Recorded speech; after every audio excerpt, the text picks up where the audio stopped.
Welcome to the Well Off Podcast, where the goal is to motivate, inspire, and share success principles. I'm your host, George Almasri. Cindy Wennerstrom is a longtime investor. She's been on the show a couple times in the past, and this was a great conversation. She is a property manager as well. Well, not so much a property manager, but more of a consultant, and she helps people figure out what renovations to do in their properties if they're looking to increase cash flow or just make it more desirable for tenants, that sort of thing. She would do a much better job explaining what she does, but you can check out her company. It's called ORO Properties. So on this episode, we talked about what investing in real estate has been able to do for her lifestyle and how her lifestyle has changed in recent years, the challenges of building her custom home. So she built a really beautiful home in Mississauga, and she kind of breaks down that whole process and some of the issues with her neighbors and that sort of thing. How she negotiated cash for keys when she was selling a property of hers. And then we also talked a little bit about how she was able to build her cash flow from her real estate portfolio from a really young age. So her focus was on having more cash flow, and how that's been kind of translated to the lifestyle that she wanted to create for herself. So I know you guys are going to enjoy this. Again, I always ask you to leave a review. So if you haven't yet left a review for us, either on Apple Podcasts or on Spotify, then please make sure to do that for us. That would be greatly appreciated. And you can always share this episode with a friend or family member, somebody who might enjoy the content and who might benefit from listening to Cindy's story and some of the other stories that we've shared. And finally, if you want to download some cool reports, go to www.welloff.ca/podcast. There's a couple of freebies for you to pick up there, and you can always connect with me to discuss commercial multifamily investing. I'm happy to work with you. I am a realtor, and I can definitely help you acquire some of these larger buildings or even guide you through it. So do check out the website and enjoy the episode. I'm here with Cindy. Cindy, I think it's your second time on the show. First time was years ago, probably 2 or 3 years ago, but we've been in touch throughout. So thank you for coming back. My pleasure. Thank you for having me. Yeah. So just tell me what you've been up to lately. What's new and exciting? Well, been up to just keeping, the balls rolling in the business and tenant find services, and spending a lot of time catching up from last year's abysmal year, which I think everybody had a pretty rough year in 2023. It was a rough cycle with, interest rate hikes and all the landlord-tenant issues and stuff like that. I think last year was just a bad year for most people. But this year, things are feeling very positive and a little lighter on my feet. I don't feel as stressed, but we're always trying to catch up because there's always so much work to do. Yep. Looking at more, instead of building portfolios, maybe this year is more divesting and looking at how to spend more time with family and changing priorities and that kind of thing. So what does a typical day look like for you? Is there a typical day Every in the life different? of a real estate investor? A typical day, obviously I have to check my phone first thing as soon as I wake up. I know that's a bad typical thing, but I have aging relatives and family, and also you never know what might happen with respect to your properties and tenants. So quick check on that, and then just getting ready to face the day at the computer. And a lot of my day is online, just answering messages. And I'm also like outside of the business itself, just with respect to the real estate investing. I'm always looking at opportunities. Like I just did a second mortgage, and we're looking at other investment vehicles and trying to make sure you're making the best decisions from the financial perspective. And that's where the staff comes in as handy, because you can pawn off the tenant find services screening and showings and all that stuff to other people, so I can focus on making sure that the business and the finances are in check.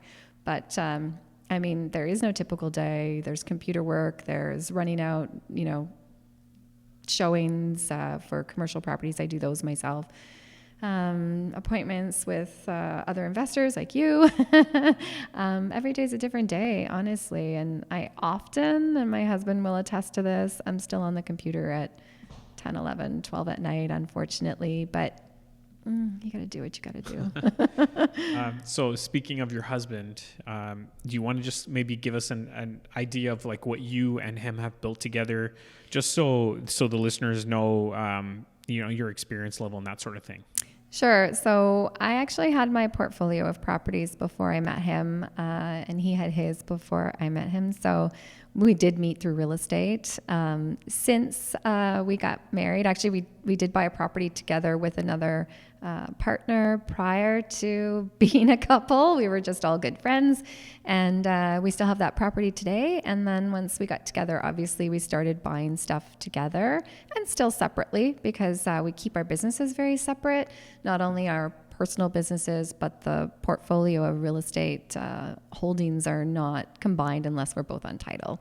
So we started buying together in an area that we live in, just because we felt like that area was going to be where we're settling down, and we don't want to be having to travel, and we liked what was happening in the area. So we have a couple there, and then we bought some land up north, which is a real kind of passion and enjoyment right now. So our free time when we have it is going up north, and it's close to my family in Sudbury.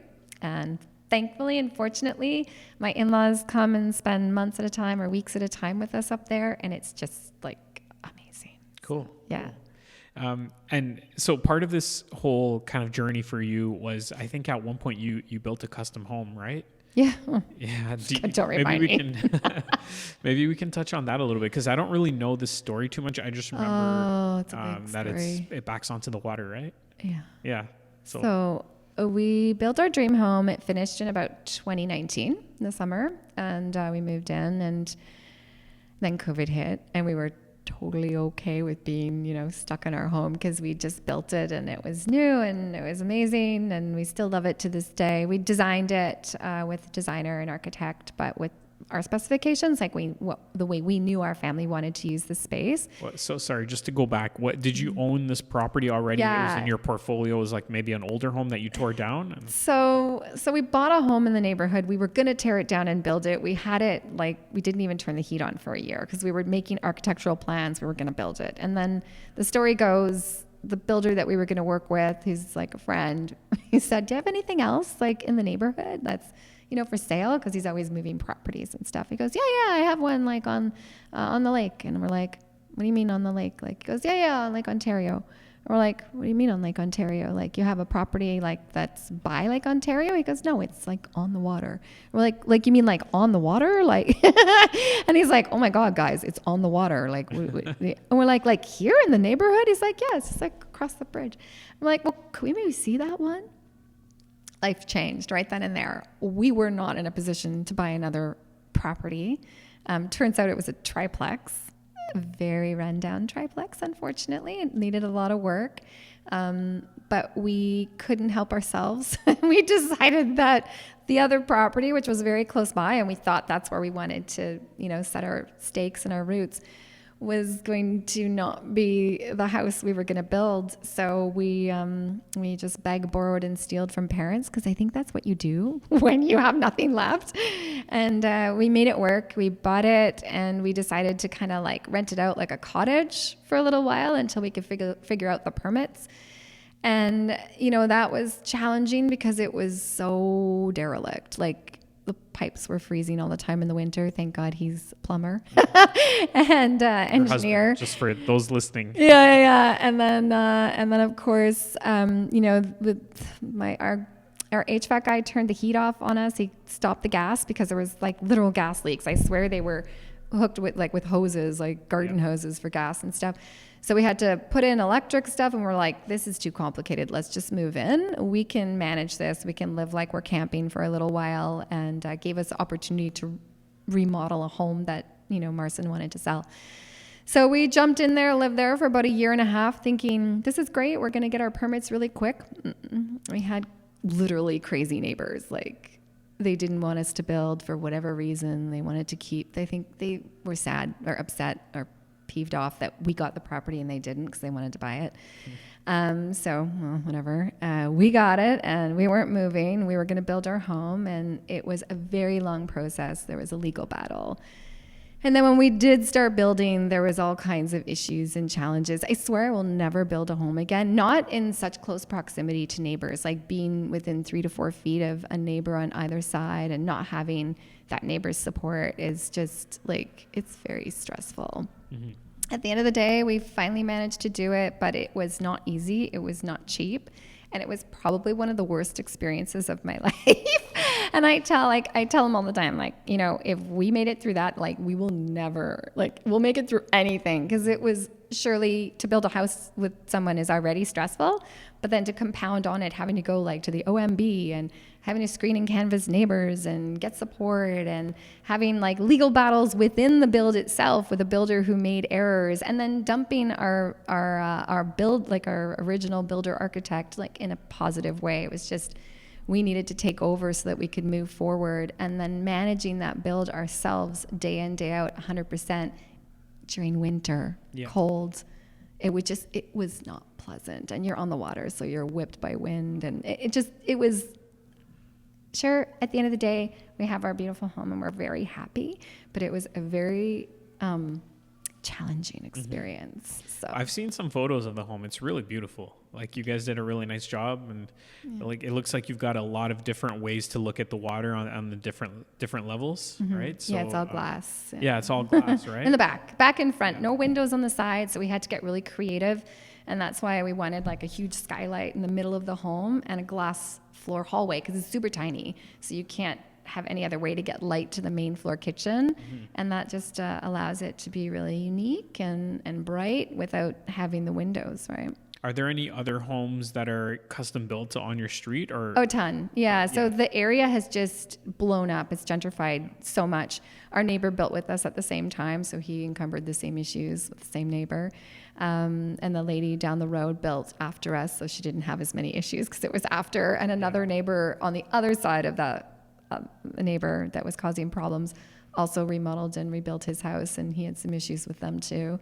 Neighbors across the street tore down and rebuilt, and it's just so much. Like, the whole street is, we have, I think, the highest concentration of modern houses, like architecture, than any other area in Toronto, believe it or not. It's like very concentrated, a lot of modern builds, and that didn't sit well, I think, with a lot of the residents, because it's all wartime old bungalows, a lot of the, the side streets and older clientele, and I think it was a big change for the neighborhood.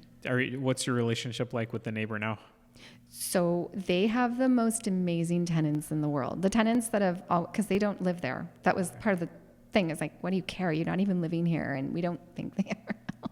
But the tenants that were there originally became our best friends. They stood in our wedding.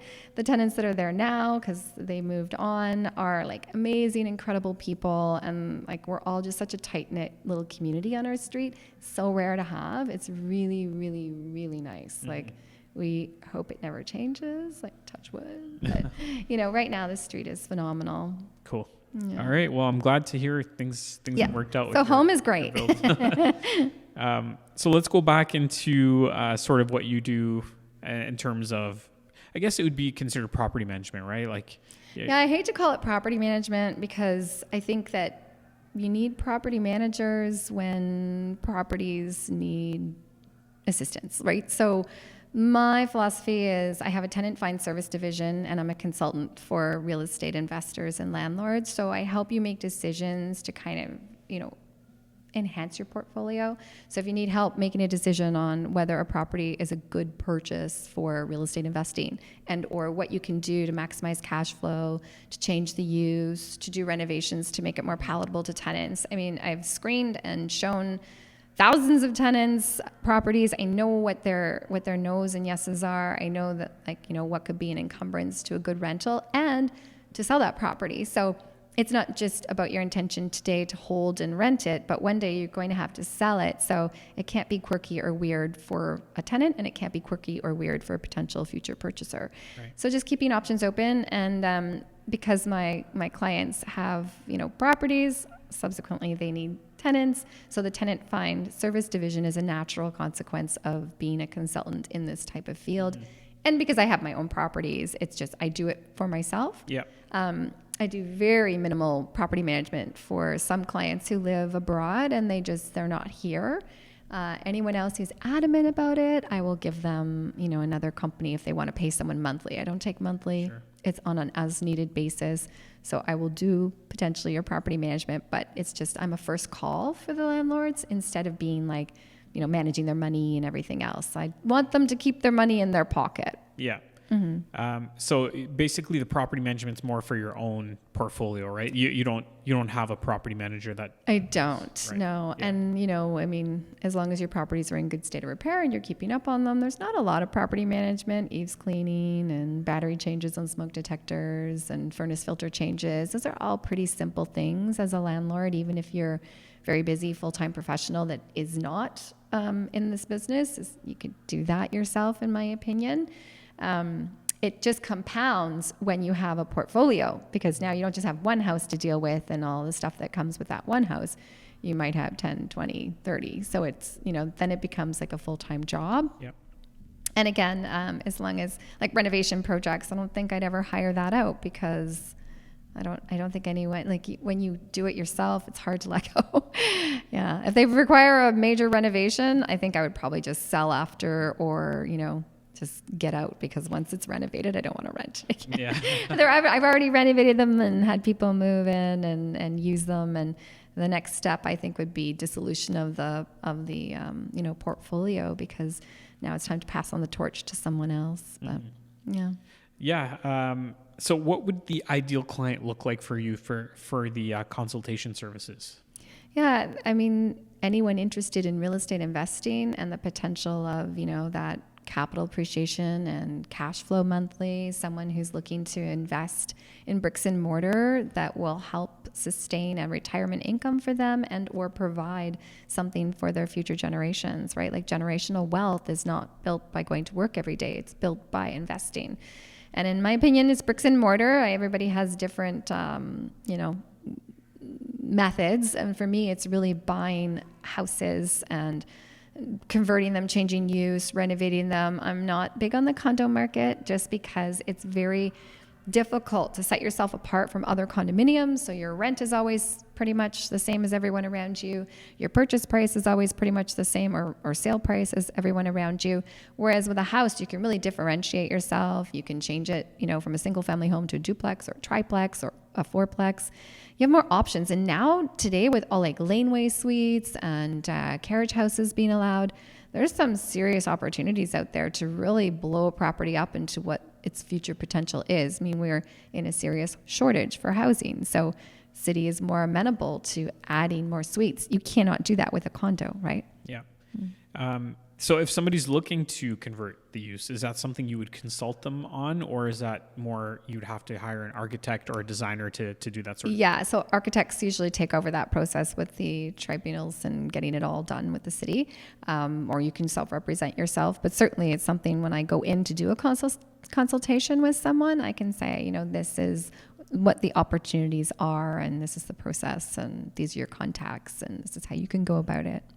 Most of the people that you have worked with these consultations, have they been newer investors? Are they usually seasoned investors? It's a mix. Yeah. Yeah. So from the very first newbie to someone who's, got a few under their belt, it's sometimes you just need that second set of eyes and, be the house whisperer for them and say, because we don't, even in my own home, I hired a designer.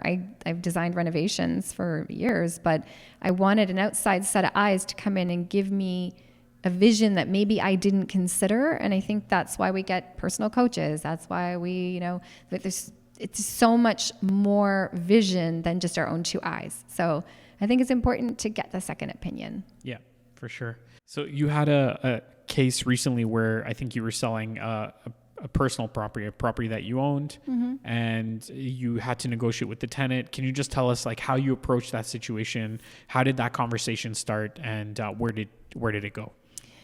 Yeah, so the reason I decided to sell that particular property was I was just tired of it. I was tired of dealing with, I had a tenant that gave me a lot of problems. And is it a single family or? It's a duplex. A duplex, yeah. So the tenant that was in one unit was amazing.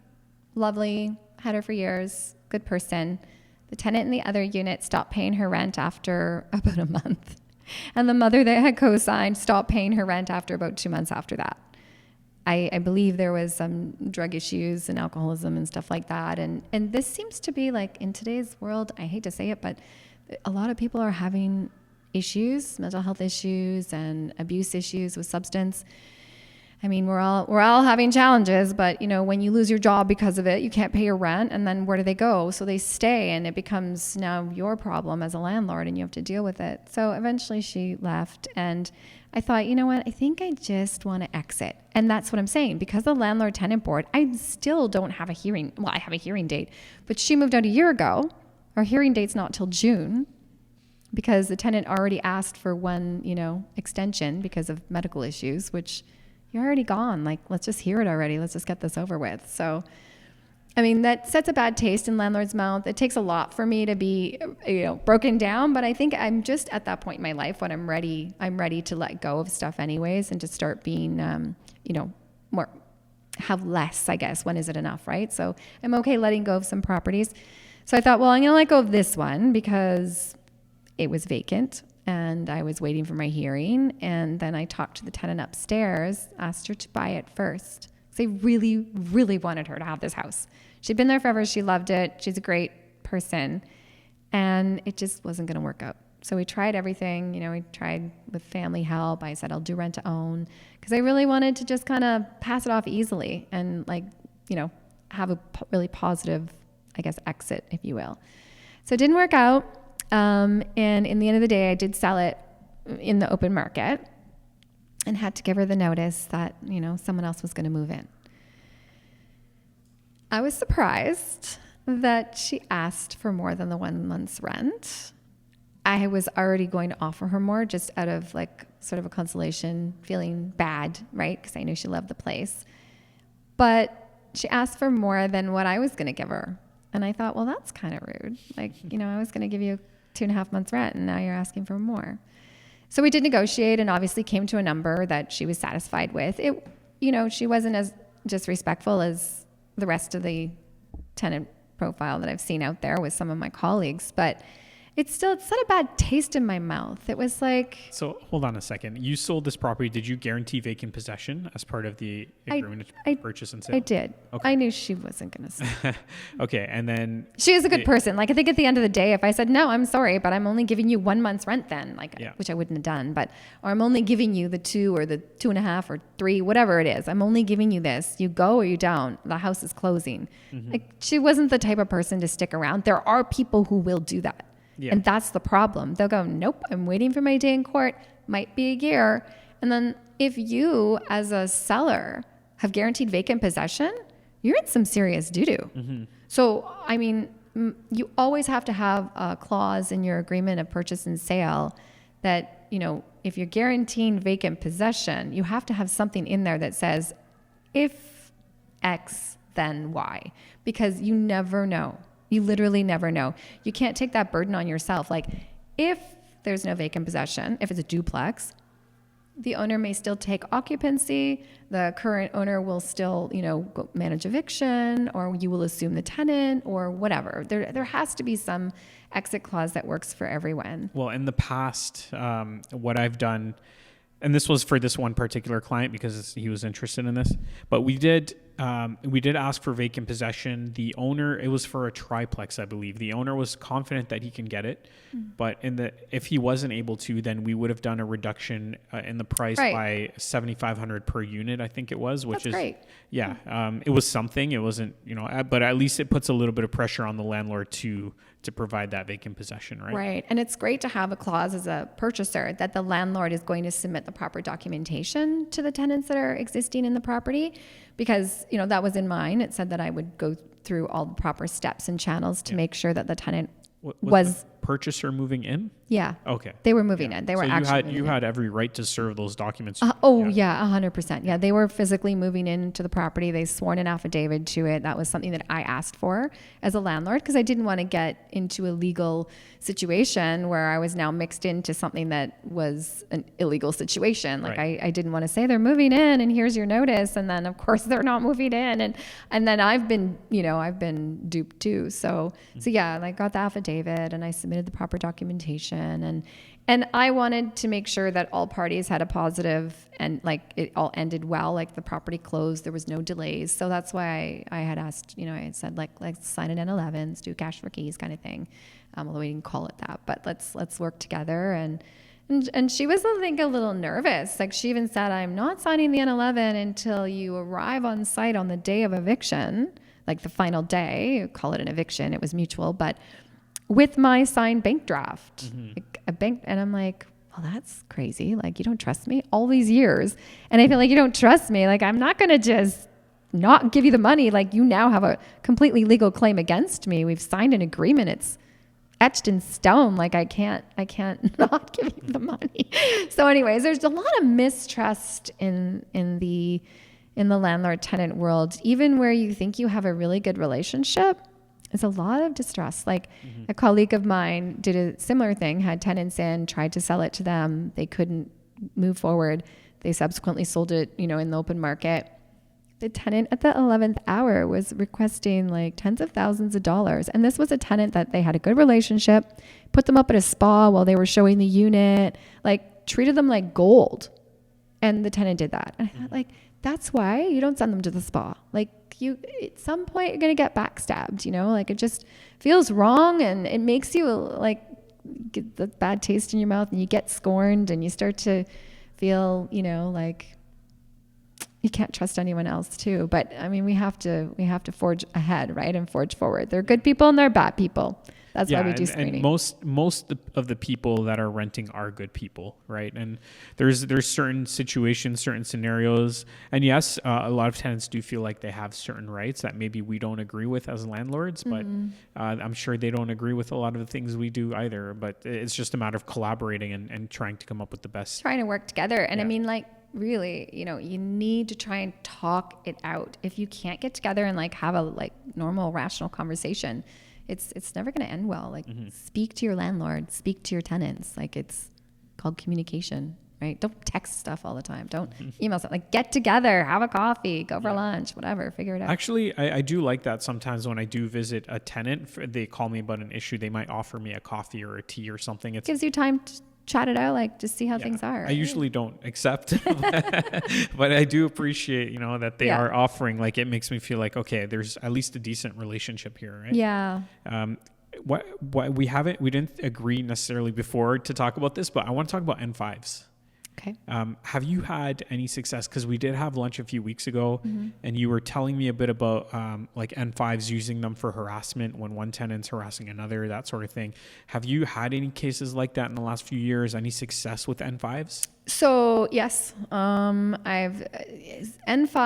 generally will squash a problem before you even have to go to the LTB. And the reason being, the tenant realizes their actions are causing problems for landlord and or other tenants. And if they don't correct or remedy, we can evict them. And that usually shocks them into, wow, this is like serious now. Like I could get evicted. It's not that they're paying their rent, right? But now there's another issue, whether it's like I've used them for things like dog excrement. I've had tenants like their yard is literally full of dog excrement. Like, why are you doing that? You think that's like the other tenants don't want to be stepping in your dog poop. I've used it for hoarders. We try to get them help as well, because obviously that's a mental illness and they need assistance. But they generally will clean it up and then we just keep tabs on them. I've used it for harassment of other tenants, or just like, if someone's constantly banging on the roof or screaming at a tenant or what have you, then we'll put an end to it. Have you ever gone to the LTB for it? Like, have you had a hearing for it at any point? So, I'm trying to think. I think one of them was related to an N5. I did get an eviction, but I think the eviction was based more on the lack of rent, because we had an N5 and an N4 at the same time, or for multiple N4s. So I can't remember what was the reason that we got that eviction, but I know that the N5s were in there as well, and it was for just like neglect of property and like talking, like being too loud in the property and affecting other tenants. And actually some tenants had left that property. They can't, like when the lease was up, they're like, we can't stay. It's awful. They're just too loud. Yeah. So we had evidence to support that. I think mostly it's like when we get awarded evictions, it's for the non-payment of rent. That's one thing. So I've had a paralegal on in the past, and we've talked about N5s, and it doesn't really sound like there are many evictions for that particular reason. Because I think that tenants correct their issues. Well, okay, I can give you an example. I filed an N5 a couple months ago, there's one tenant that's harassing another.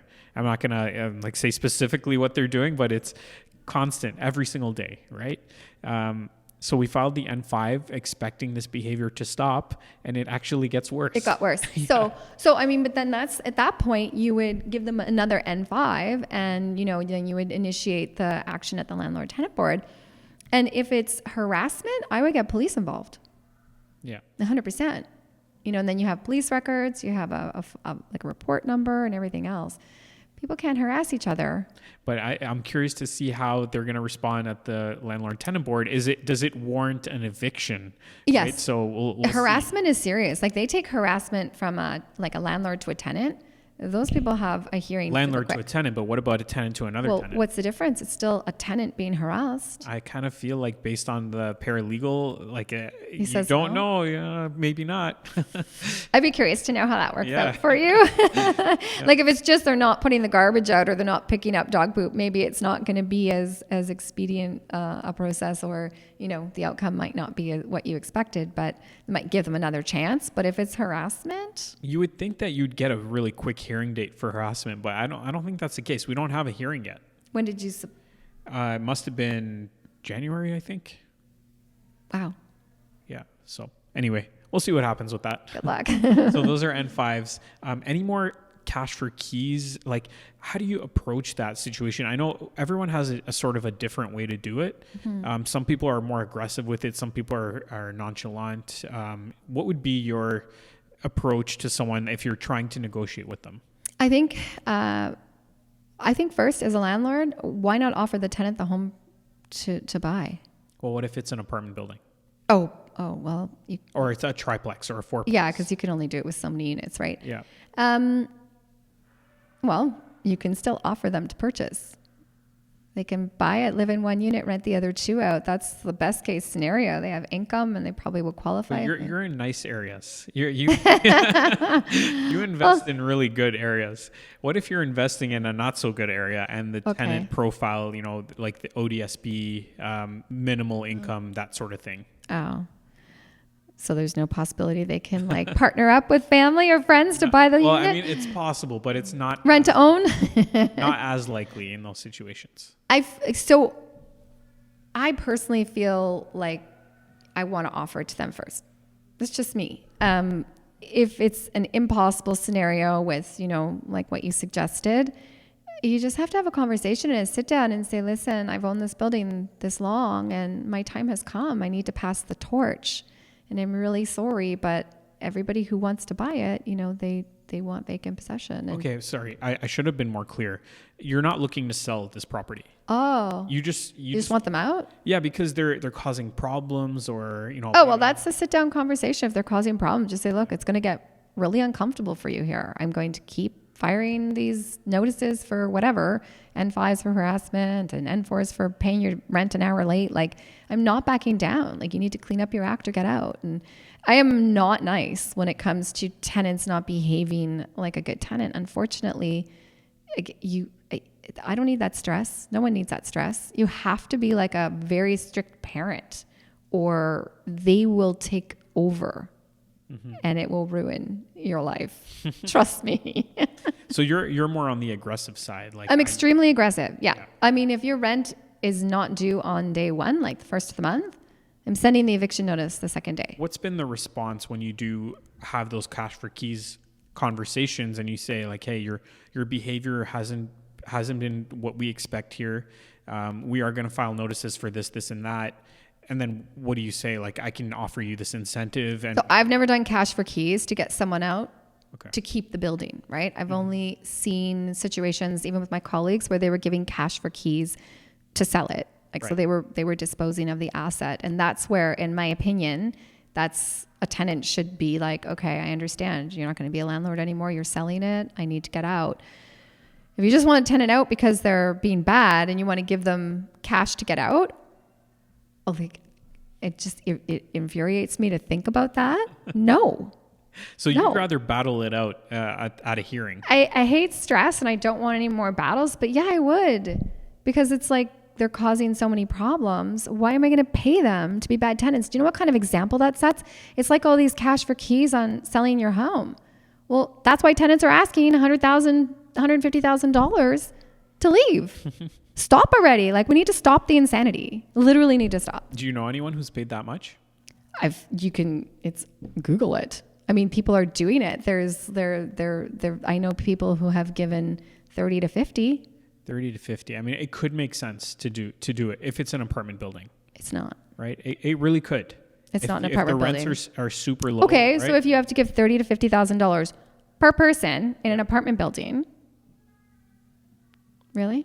Well, it depends on the scenario. If you're about to refinance the building, right, and you're getting a commercial mortgage, and the rent's going to go from $500 a month to $1,700 a month. I hear you. It's right? a different business decision. Yeah, exactly. You know, I think what I'm speaking to is more that independent landlord who owns a couple buildings. They have, 2-3 units. It's not like an apartment building where they're trying to refinance and flip and go bigger commercial or anything like that.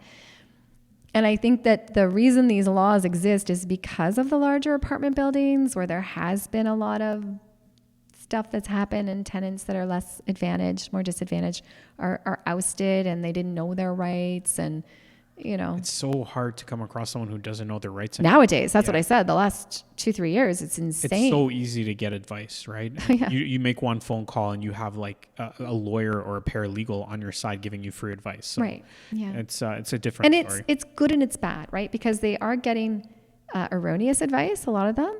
I've seen them, with thinking that they have all these rights, and I'm like, no, that's not how it works actually. So you have to go to court and you have to wait, and it delays everything, only for them to be told, well, that's not how it works. But they're like, but they said, and you maybe misunderstood, or I don't know, but that's not how it works. Right. So there's that. And I believe that tenants should have, help and assistance, because maybe they don't have the same abilities that we have to get help or assistance.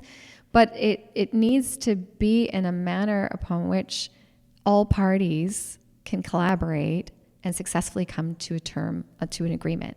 Like this, and this waiting a year for a hearing and all that stuff, that's not helping anyone. That doesn't help the tenant. They're stressed out too. That's true. Right? A lot of tenants do feel really stressed out from these scenarios. Yeah. What about your stress? So you're running a business that's very demanding. You also manage a lot of your own properties, a lot of units. Mm-hmm. How do you manage that? How do you go to sleep at night and not worry about all these things that are happening? Oh, my head hits the pillow, I'm out. It's just pure exhaustion. I don't know. I can't even answer that question. I don't know. I think that we are all able to manage stress differently. Like, everybody has a different tolerance. My tolerance is way different than my husband's. That's why I manage a lot of his stuff. Mm-hmm. He just like, I can't deal with it. And I'm like, okay, I'll take it over. Like, I'm always been maybe a little bit better able to handle the stress, but there comes a time and a place in our lives where we're just, what stress do you want to handle? Mm-hmm. And like, what do you want to focus on? So I'm kind of at that stage now where it's like, like, that's why I was like, with that closing, like, okay, you want an extra month, whatever. Like, it's an extra month. So what's next for you then? You're at the stage, actually, even before we get into that, because you said earlier you've been investing for roughly 27 years. So I'm just kind of wondering, like, what does somebody's life look like when they've been investing that long? Are you just comfortable now? Like, is it at a point where you don't have to work anymore? Or is it you're set up in a way where it's just kind of your net worth has grown, but your cash flow hasn't really changed that much because you've refinanced, that sort of thing? Yeah, I mean, my situation will be different than every other real estate investor, but I positioned myself when I was working full time. I wanted to have 10 cash flowing properties that were mine exclusively before I left my corporate job. I didn't have that when I left my corporate job. I think I had, 6 or 7. One was with a partner.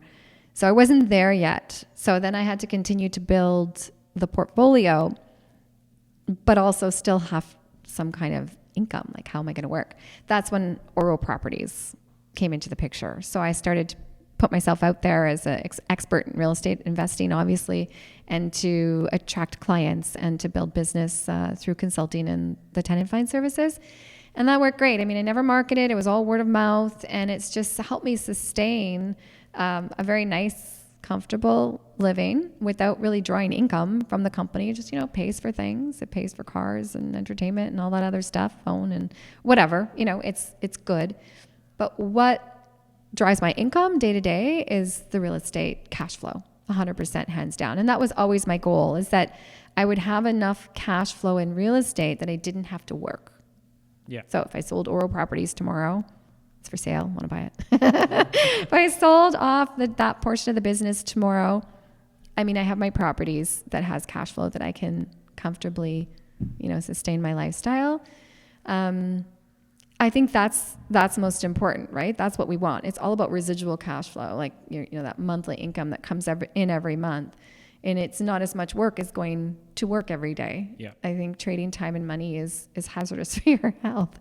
So as being a landlord, as stressful as it can be sometimes, there are many days where there is no stress at all, right? So you weigh the pros and the cons. And if you're really stressed out about being a landlord, you hire a management company, your cash flow may be a little bit less, but you don't have the stress. Yeah. So, for me, like I said, I'm all about bricks and mortar, really focusing on building the portfolio. I have refinanced. So I usually do it in the beginning. I'll buy something, I'll renovate it, make it all beautiful, get it rented, and then I'll refinance. I'll reinvest that money and I'll repeat that process, the buy, reno, renovate, BRRR theory. That's how I've always done it. But you don't refinance it every couple years, it sounds like. Not every couple years. Your loan to value across your portfolio would be relatively low. I'm very conservative, but there have been some, like for instance, if you're investing with your parents and they're at the age where they want to enjoy money, because how many years do we have left when we're old and in our 70s and 80s? Refinance it, take the money out, go spend it. I don't care. It's tax free, right? Until you sell. So it's a deferred tax advantage. So I think that there are times and situations and scenarios where it makes sense. I've done it with like corporate money, like, refinance it, take that money and let the corporation make more investments and more money, where it's not something that's like a personal cash flow and it doesn't affect like me day to day. So I don't know. I think, I don't want to be overly leveraged, especially in this day and age in this market. Last year with if you were a variable girl like me, you felt it. And like, I'm a seasoned investor. So people who had variable mortgages last year and they had all those hikes and they weren't seasoned and they were maybe breaking even. Like, oh my God, how do you actually sustain the property with, call it another $1,400 or $1,500 in interest payments every month? You got to make like $3,000 to pay that. So did you get a second job? Like all the mortgage interest accruals and stuff. Like I found last year a little scary for the not so avid investor, the regular Joe Blow investor that's just starting out. I'm sure that scared a lot of people. But it's sometimes good when there's a shakedown in our industry. It kind of like puts the perspective back in, like, whoa, yeah, we have to have a safety net. We need to be careful. Yep. We do need to be conservative. We can't, be refinancing our home and throwing it all in Bitcoin or something. Right. Like, be careful, right? Over leveraging, just taking on private debt at really high rates, like that sort of thing. That sort of thing. And even when I first started investing, I remember a lot of my colleagues were buying at 5% down and doing a lot of CMHC stuff. And I was like, I don't think that's for me. Or no money down. I'm like, no, I think I'm going to stick with the 20% back then and like just, keep it a little more conservative.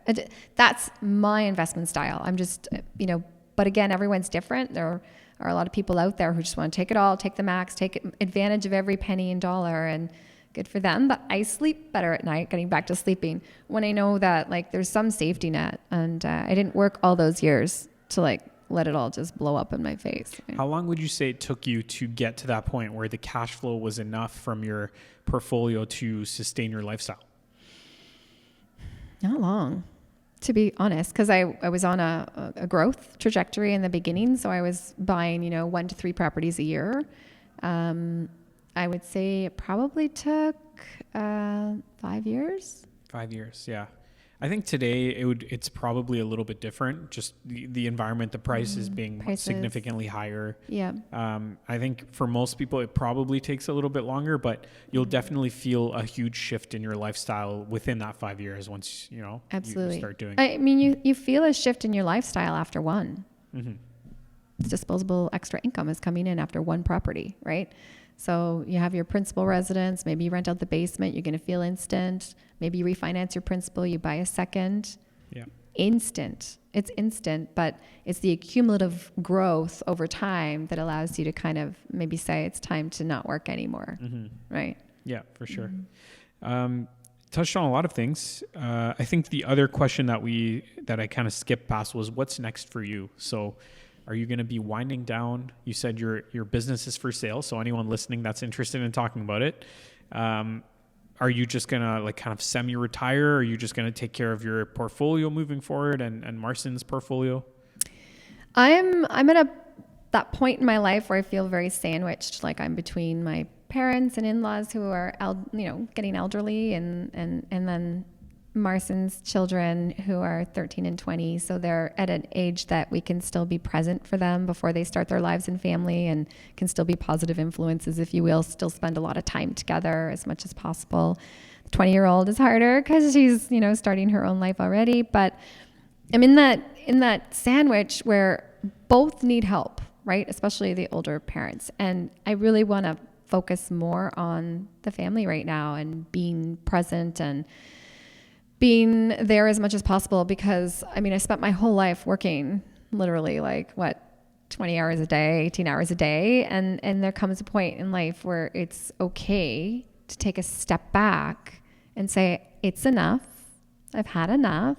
I have enough, but I want to spend more with other parts of my life. So I want to do more. I want to be more. I want to be more present. And that's kind of where we are. That's why we bought the land up north and, call it a camp, but it's a beautiful place. And where we renovated the property next door, we rented out. It's a camp. So it'll be rentable this summer if anybody's looking for a cottage rental.